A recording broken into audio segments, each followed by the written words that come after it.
अस्सलाम वालेकुम, मैं हूं दीन इम्तियाज़ और आप देख रहे हैं तख्ती ऑनलाइन। सबसे पहले मैं आपको ये कहूँगा कि मेरे चैनल को लाइक कीजिए और यूट्यूब पर जाकर तख्ती को सर्च कीजिए और उसे सब्सक्राइब कीजिए। आज की इस वीडियो में हम डिस्कस करेंगे क्वांटम क्रिप्टोग्राफी। तो सबसे पहले ये देखते हैं कि क्रिप्टोग्राफी क्या होती है, लेकिन उससे भी पहले हम ये जानने की कोशिश करेंगे कि हम डेटा को आज तक किस तरीके से स्टोर करते थे और एक जगह से दूसरी जगह डेटा को किस तरीके से भेजा जाता है।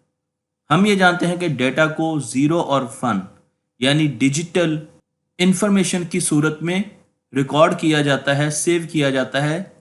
लेकिन अगर मैं आपको इसकी हिस्ट्री में लेके जाऊं तो आपको ये जानकर हैरानी होगी कि सबसे पहले जो कंप्यूटर्स थे वो पंच टेप के ज़रिए डेटा को स्टोर करते थे। आपको यहाँ पर एक पंच टेप मैंने दिखाई है जिसमें जहाँ जहाँ सुराख हुआ है वो ज़ीरो को रिप्रेजेंट करता है और जहाँ पर सुराख नहीं हुआ वो वन को रिप्रेजेंट करता है।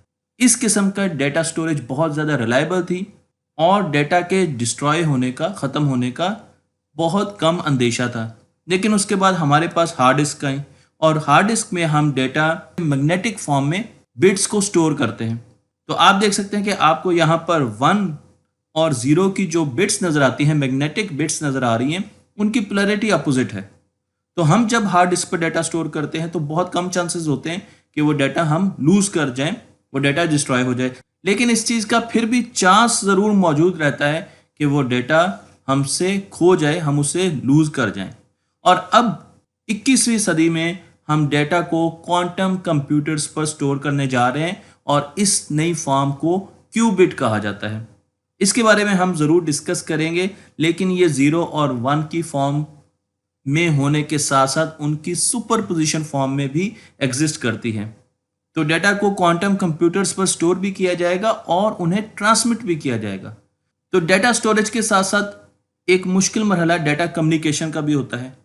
डेटा को एक जगह से दूसरी जगह बाहिफाजत पहुंचाना, इसे क्रिप्टोग्राफी कहा जाता है। तो हम डेटा को छुपाते हैं, ऐसे अंदाज में छुपाते हैं कि अगर एलिस ने बॉब को डेटा भेज दें तो बीच में कोई ना कोई हैकर मौजूद होगा, कोई ना कोई ऐसा इंसान या खातून मौजूद होंगी जो कि इस डेटा को रीड करने की कोशिश करेगा अनऑथराइज तरीके से।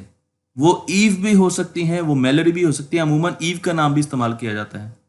और हमने बचना है कि ईव के पास हमारा डेटा ना पहुंच सके और उसके लिए मुख्तलिफ किस्म की क्रिप्टोग्राफी की जाती है, डेटा को छुपाने का तरीका ढूंढा जाता है। सबसे आसान तरीका जो फिलॉसफी है वो तो ये है कि हमारे पास एक कोड बुक हो, एलिस के पास भी वो कोड बुक हो और बॉब के पास भी वो कोड बुक है। तो मैंने पी को भेज दें, एलिस ने पी को भेज दें, तो हम अज्यूम करते हैं, सपोज करते हैं कि पी को अगर हम नंबर फॉर्म में लेके जाएं तो वो 16 है। वैसे तो हम डेटा को नंबर फॉर्म में लेके जा सकते हैं, उसके बहुत से कोडेक्स हैं जिसमें आस्की कोड भी मौजूद है।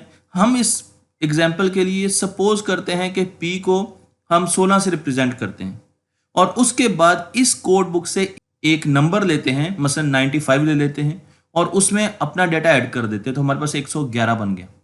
और इस डेटा से हम 100 को सब्ट्रैक्ट करेंगे तो हमारे पास 11 होगा और 11 को हम सेंड कर देते हैं। तो ये सारा हमने डेटा कोडिंग की है।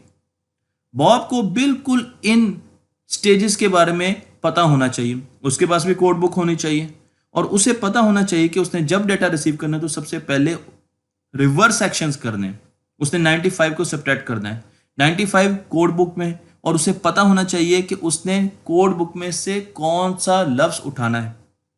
इसी तरीके से जब हमारे पास -84 आएगा तो उसमें हमने 100 को ऐड करना है और हमारे पास 16 आ गया और 16 का मतलब पी। अब आप अंदाजा लगाएं कि अगर मेलरी को 11 मिल भी जाता है तो उसे 95 के बारे में कोई इल्म नहीं, और जब तक उसको 95 के बारे में और इन स्टेजेस के बारे में इल्म नहीं है वो इस डेटा को दोबारा रिप्रोड्यूस नहीं कर सकता। लेकिन अगर उसके पास कोड बुक आ जाए तो वो बाआसानी इस डेटा को हासिल कर सकता है। मैं आपको ये भी बता दूं कि जो जो हम डेटा ज़्यादा ट्रांसमिट करेंगे, मेलरी के लिए आसान होगा कि वो इस कोड बुक को प्रिडिक्ट करना शुरू कर देगा, जांचना शुरू कर देगा, अंदाज़ा लगाना शुरू कर देगा कि डेटा को किस तरीके से साइफर किया जा रहा है, छुपाया जा रहा है, और फिर आहिस्ता आहिस्ता वो अंदाज़ा लगाकर ये कोड बुक अपने पास बना लेगा। बिल्कुल ऐसे ही हैकर्स काम करते हैं, ये डेटा को चुराने वाले ऐसे ही काम करते हैं और उनके पास बहुत ज़्यादा तेज कंप्यूटर होते हैं जो कि इस कोड बुक को किसी तरीके से रिवर्स इंजीनियरिंग के जरिए पूरा का पूरा रिप्रोड्यूस करना चाहते हैं। तो हम थोड़ी सी हिस्ट्री में जाते हैं कि डेटा को किस तरीके से क्रिप्टोग्राफी उसकी की जाती थी, उसको साइफर किया जाता था। तो सबसे पहले जब इंसान एक जगह से दूसरी जगह मैसेज पहुंचाता है तो उसने स्काई टेल का इस्तेमाल किया। 400 बीसी की बात है और इसमें हम परम्यूटेशंस का इस्तेमाल करते थे। मैं आपको यहाँ पर एबीसी की परम्यूटेशंस दिखा रहा हूँ। तो हम उसको एबीसी, अगर मेरे पास मैसेज है तो हम उसको एसी भी लिख सकते हैं, बीएसी लिख सकते हैं, बीसीए लिख सकते हैं। लेकिन जो भी परम्यूटेशन हम करेंगे हमारे रिसीवर को मालूम होना चाहिए कि हम किस तरीके से परम्यूटेशन कर रहे हैं। तो अगर आपने अटैक टुमारो का मैसेज भेजना है तो वो मैसेज परम्यूटेशन के बाद कुछ इस तरीके का जाएगा और फिर रिसीवर को पता होगा कि उसने इसको दोबारा कैसे अपनी असल शक्ल में लाना है। तो इस चीज को स्काईटेल कहा जाता था। और उसके बाद सीजर, हम यूनानियों की बात कर रहे हैं, तो सीजर ने एक साइफर बनाया जिसे सब्स्टिट्यूशन मेथड कहा जाता है और उसमें हम एबीसीडी, ये पूरी एबीसीडी है, इसमें सर्कुलर साइकिल चला देंगे, हम इसको शिफ्ट कर देंगे। तो ए को, बी को और सी को हम शिफ्ट कर देंगे एंड की तरफ। तो यहां पर ए बी सी आया और डी आगे आ गया, ई एफ जी एच। तो इस तरीके से ये पूरी की पूरी एबीसीडी हमने 3 जगहों पर, 3 प्लेसेस पर शिफ्ट की, ए बी सी। अब मेरे पास जो नई इंक्रिप्शन स्कीम आई उसमें ए को मैं डी से रिप्रेजेंट करूंगा, बी को ई से करूंगा, सी को एफ से करूंगा और इस तरीके से। तो अटैक क्या बन जाएगा, ए को डी से करेंगे, डी टी को डब्ल्यू से करेंगे। अगर आप देखें यहाँ पर टी के नीचे डब्ल्यू आ रहा है, W W D F N, और इस तरीके से ये पूरा का पूरा डाटा इनक्रिप्ट होगा। तो मेरा मैसेज बिल्कुल और शक्ल का बन जाएगा। अब इस तरीके से जब रिसीवर के पास ये डाटा जाएगा तो उसे पता होना चाहिए कि उसने कितने प्लेसेस पर ए बी सी डी को शिफ्ट करना है, तो वो इजीली इस डेटे को दोबारा रिट्रीव कर सकता है। लेकिन इस डेटा का कोड ब्रेक किया एक मुस्लिम साइंसदान ने जिनका नाम था अलकिंदी। वैसे अगर आप इस डेटे को देखें तो इसको ब्रेक करना, इस साइफर को ब्रेक करना बहुत मुश्किल काम है, लेकिन उन्होंने एक बड़ी सिंपल सी हिकमत के साथ इस कोड को ब्रेक किया। उन्होंने कहा कि अगर आप एक किताब उठा लें और उसमें देखें कि ई कितनी मर्तबा है, तो उन्होंने देखा कि हर 100 अल्फाबेट्स में ई 12 मर्तबा है और उसके बाद क्या है, टी आया है, वो तकरीबन 9 मर्तबा है, फिर ए आता है, फिर हमारे पास ओ आता है। तो इंग्लिश की कोई भी आप लेटर ले लें, कोई भी बुक ले लें, आप जब भी उसको पढ़ेंगे तो आपको यही प्रोबेबिलिटी डिस्ट्रीब्यूशन मिलेगी। अब सपोज आपने ई को रिप्लेस कर दिया जे से और आपने डाटा भेज दिया, तो ईव ने या मैलरी ने जब वो डाटा देखा, जिसके पास ये इल्म नहीं है कि आपने कैसे उसको शिफ्ट किया है, लेकिन वो सिर्फ ये करेगा कि वो देखेगा कि इस पूरे डाटा में सबसे ज्यादा कौन सा अल्फाबेट इस्तेमाल हो रहा है और वो होगा जे। तो जे की जो प्रोबेबिलिटी होगी वो 0.12 होगी, यानी 100 लफ्जों में जे 12 मरतबा आएगा। तो उसको फौरन पता लग जाएगा कि जे को ई से रिप्लेस किया गया है। इसी तरीके से उसको जो दूसरे नंबर पर अल्फाबेट होगा उसको पता चल जाएगा कि ये टी से रिप्लेस हुआ है। तो वो रिवर्स इंजीनियरिंग करते हुए आराम से निकाल सकता है कि किन वर्ड्स को किन वर्ड्स के साथ या अल्फाबेट्स के साथ रिप्लेस किया गया है। तो अलकिंदी कोड ब्रेकर थे, उन्होंने जूलियस सीजर का कोड ब्रेक किया। कोड को ब्रेक करने के लिए ये बहुत ज़्यादा ज़रूरी है कि आपके पास ज़्यादा से ज़्यादा इनक्रिप्टेड डाटा है, क्योंकि जितना ज़्यादा आपके पास इनक्रिप्टेड डाटा आएगा उतनी आसानी होगी कोड बुक को दोबारा रिप्रोड्यूस करने के लिए।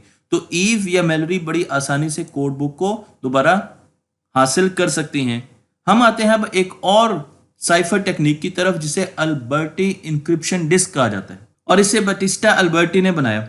उन्होंने एक डिस्क ली, इस डिस्क को हम शिफ्ट करते हैं, ये भी बिल्कुल वैसे ही है। इसको हम एक प्लेस शिफ्ट करें, 2 प्लेस शिफ्ट करें, तो आप देखें कि ए के आगे कोई और वर्ड आ जाएगा, बी के आगे कोई और वर्ड आ जाएगा, और ये वो वर्ड होंगे जो अब हम बी की जगह जी लिखेंगे, सी की जगह के लिखेंगे, डी की जगह आई लिखेंगे और एल लिखेंगे, एन, इस तरीके से हम आगे चलते जाएंगे। लेकिन रिसीवर को यह पता होना चाहिए कि आपने इस डिस्क को कितना मूव कराया, क्या 1 पॉइंट मूव करवाया है, 4 पॉइंट मूव कराया है, 10 पॉइंट मूव कराया है, क्योंकि वो इसको रिवर्स में मूव कराएगा और फिर वो आपके कोड को डिकोड कर लेगा। तो सपोज अगर मैंने सेल भेज रहा है SELL और मैंने 7 मरतबा 7 पॉइंट्स पर इसको रोटेट किया, तो अब मेरे पास S की जगह आ जाएगा Z। फिर E को कोड करने के लिए मैं इसको 14 मरतबा घुमाऊंगा और देखूंगा E के सामने क्या आ रहा है, तो E के सामने आएगा S, फिर 19 मरतबा तीसरा जो मैंने इसको चक्कर देना है इस डिस्क को, वो 19 स्टेप का देना है और मैंने देखना है कि एल की जगह क्या आ रहा है, ई। उसके बाद मैंने दोबारा 7 मरतबा इसको चक्कर देना है, इसको घुमाना है, 7 स्टेप्स में घुमाना है, मरतबा नहीं, स्टेप्स में घुमाना है। तो अब क्या होगा, एल की जगह आ जाएगा एस। अब आप देखें एल को हमने ए कोड के साथ रिप्रेजेंट नहीं किया, बल्कि एक जगह एल ई से कोड हो रहा है और एक मरतबा एल एस से कोड हो रहा है। तो ये बहुत ज़्यादा मुश्किल कोड है निकालना, और हमने सिर्फ अपने जो डिकोडर साइड है, जो बॉब की साइड है, रिसीवर है, उसको ये बताना है कि 7, 14 और 19 इस पर तुमने इसको डिकोडिंग करनी है। और इस कोड को ब्रेक किया चार्ल्स बेबेज ने, जिन्होंने बुनियाद रखी कि हम किस तरीके से एनिग्मा मशीन को भी डिकोड कर सकते हैं। तो Enigma rotary encryption machine generator है, जो कि सेकेंड वर्ल्ड वॉर में बहुत ज़्यादा यूज़ हुई, डेटा बहुत ज़्यादा इनक्रिप्ट किया गया। इसमें आप देख सकते हैं तो ये डिस्क मल्टीपल टाइम यूज़ हो रही है। तो हम मल्टीपल टाइम इन डिस्क को मूव करते हैं और फिर हम उसे अपने टेक्स्ट से बदल देते हैं। तो इस तरीके से कोडिंग की जाती है और दूसरी तरफ ये बता दिया जाता है, और इसे डिकोड किया मैरियन ने। तो इस तरीके से नए नए साइफर टेक्निक्स आती गई और उनको आहिस्ता आहिस्ता ब्रेक किया जाता रहा। लेकिन अब हमें ज़रूरत है एक ऐसी साइफर टेक्निक की जो कि ब्रेक ना हो सके। मैं आपको एक बहुत सिंपल सी टेक्निक दिखाता हूँ जिसे वन टाइम पैड कहा जाता है। मेरे पास टेक्स्ट है, टेक्स्ट को मैंने नंबर्स में 01 की फॉर्म में लिया है आस्की कोड के जरिए। यहाँ पर ये टेक्स्ट है, ये वो नंबर्स हैं जो मैंने एक जगह से दूसरी जगह भेजने हैं।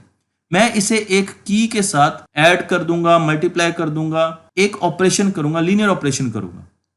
ये की एक रैंडम नंबर है, इसलिए जो मेरे पास मैसेज आएगा, इनक्रिप्टेड मैसेज आएगा, उसमें भी रैंडमनेस आ जाएगी। और इस पूरे मैसेज को मैं ट्रांसमिट कर दूंगा।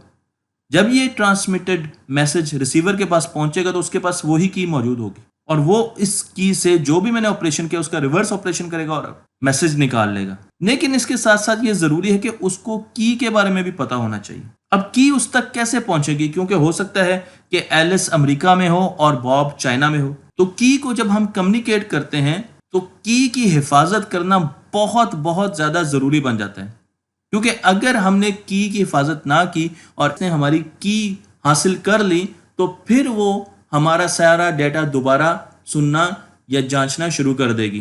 तो फिर की को कैसे सिक्योर किया जाए, क्योंकि सबसे अहम चीज तो ये है। इसके लिए एक और एल्गोरिदम बनाया गया है जिसे RSA कहते हैं। इसमें हम 2 कीज का इस्तेमाल करते हैं। तो एक की से हम अपने डेटा को लॉक करते हैं जिसे पब्लिक की कहा जाता है, और उस लॉक शुदा डेटा को हम रिसीवर की तरफ भेज देते हैं।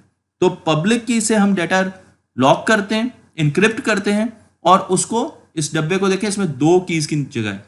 इस डब्बे को हम अब रिसीवर की तरफ भेज देते हैं, और रिसीवर के पास उसकी अपनी प्राइवेट की होती है। वो उस की से इस डेटा को दोबारा ओरिजिनल शक्ल में ले आता है। मसलन मैंने एलिस के लिए एक मैसेज भेजना है, तो एलिस की 2 कीज होंगी।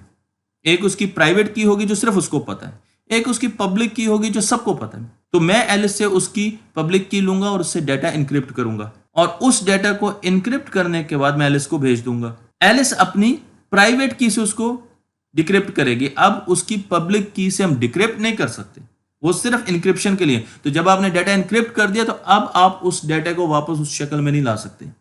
अब सिर्फ और सिर्फ एलिस के पास ही प्राइवेट की है जिससे वो उस डेटा को, उस मैसेज को डिक्रिप्ट कर सकती है और फिर उसे वो मैसेज मिल जाएगा।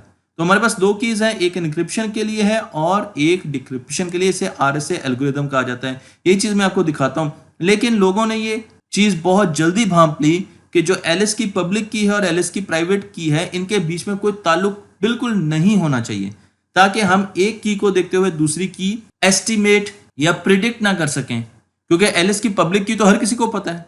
इसलिए इन दोनों को जितना ज्यादा इररेलेवेंट, अनकोरिलेटेड बनाया जाता है, उतना ही हमारे सिस्टम के लिए अच्छा है। इसलिए हम इन दोनों कीज को रैंडम नंबर से जनरेट करते हैं, लेकिन फिर भी उन रैंडम नंबर्स में कहीं ना कहीं कुछ रिलेशनशिप्स मौजूद रहता है, क्योंकि हम प्योर रैंडम नंबर्स जनरेट नहीं कर सकते कंप्यूटर एल्गोरिदम को इस्तेमाल करते हुए। और जो ईव है, जो हैकर्स है, वो इन दोनों कीज के रिलेशन से प्राइवेट की को एस्टिमेट करने की, उसे निकालने की कोशिश करते हैं, और अगर वो इसमें कामयाब हो जाते हैं तो फिर वो बड़ी आसानी से हमारा डेटा ले सकते हैं। और इसके लिए उनको बहुत ज़्यादा फास्ट कंप्यूटर चाहिए। तो आज हम ये समझते हैं कि मुस्तकबिल में जो क्वांटम कंप्यूटर्स आएंगे वो इतने ज़्यादा तेज़ होंगे कि वो हमारे सैकड़ों सालों का काम घंटों में करेंगे। इसलिए उनके लिए ये कैलकुलेशंस करना बहुत ज़्यादा आसान होगी। इसलिए कई एजेंसीज आज भी डेटा स्टोर कर रही हैं। वो आज तो उसे डिकोड नहीं कर सकती, लेकिन वो फ्यूचर के लिए डेटा स्टोर कर रही है कि आज से 10, 20, 30 सालों बाद जब हमारे पास क्वांटम कंप्यूटर होंगे तो हम इस डेटा को इजीली डिकोड करेंगे और फिर देखेंगे कि उस वक्त क्या खुफिया बातचीत हो रही थी। अब हम आते हैं क्वांटम वर्ल्ड में। तो क्वांटम वर्ल्ड में क्या हम एटम पर डेटा स्टोर कर सकते हैं? हमें तो बिट बनानी है, क्यूबिट बनानी है। बिल्कुल कर सकते हैं, क्योंकि अगर आप एक एटम को लें और उसकी दो स्टेट्स देखें, एक ग्राउंड स्टेट है जिसमें वो मिनिमम एनर्जी स्टेट में होता है, जीरो एनर्जी स्टेट में होता है, तो उसे हम जीरो कह सकते हैं। और फिर एक हम उसकी एक्साइटेड स्टेट लेते हैं जिसमें वो अपनी एक्साइटेड एनर्जी स्टेट में होता है। जैसे एक बैटरी आपने चार्ज कर दी, उसे हम 1 कर सकते हैं। तो एटम एक डिस्चार्ज फॉर्म में है। मैंने इसको एनालॉगी दी है आपको समझाने के लिए। तो ये जीरो स्टेट है और ये 1 स्टेट है। तो इस तरीके से ये हमारे पास 2 बिट्स बन गई। लेकिन जब हम एटम पर डेटा स्टोर करने जाते हैं तो वहां पर क्वांटम मैकेनिक्स के लॉज आ जाते हैं, क्योंकि एटम बहुत छोटा है और छोटी चीजों पर क्वांटम मैकेनिक्स के लॉज अप्लाई करते हैं।